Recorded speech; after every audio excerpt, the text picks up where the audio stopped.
वाशिमच्या पद्मतीर्थ मोक्षधाममध्ये पेटवली वाईट व्यसनांची होळी। संकल्प फाउंडेशनच्या वतीने मानवी शरीरासाठी हानिकारक असलेली तंबाखू, बिड्या, सिगरेट, गुटखा यांचं होळीमध्ये दहन। सातपुड्याच्या दऱ्याखोऱ्यात ऐतिहासिक नवसाची होळी साजरी। माजी आदिवासी विकास मंत्री केसी पाडवींनी आपल्या गावी फेडला होळीचा नवस।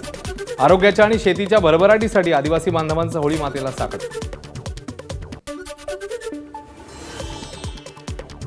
भंडारा यात्रेच्या निमित्ताने उद्यापासून आदमापुरातील संत बाळूमामांचं मंदिर 3 दिवस बंद राहणार।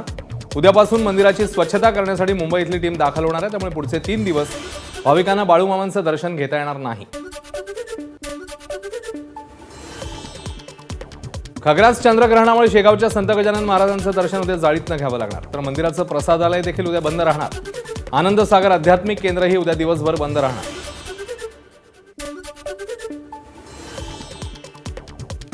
उद्या खग्रास चंद्रग्रहणानिमित्ताने सिद्धिविनायकाचं गाभाऱ्यातलं दर्शन बंद राहणार। संध्याकाळच्या दुपारतीनंतर नियमित दर्शनाला सुरुवात होणार। ग्रहण काळात बाप्पाला कोणताही प्रसाद वाहिला जाणार नाही। युद्धामुळे JNPT बंदरामध्ये शेतीमाल अडकलेला, सध्या 1000 कंटेनर अडकलेले। युद्ध लांबल्यास बंदरात अडकलेल्या कंटेनरला दिवसाला कुलिंगचा खर्च प्रति कंटेनर 10,000 येणार, त्यामुळे व्यापारी आणि शेतकरी संकटात। अमेरिका आणि इराण यांच्यातल्या युद्धामुळे जळगाव जिल्ह्यातल्या केळी उत्पादक शेतकऱ्यांना मोठा फटका। केळीचे क्विंटल दर 2500 रुपयांवरून 1500 रुपयांवर। रमजान निमित्ताने आखाती देशात होणारी केळीची निर्यात ठप्प।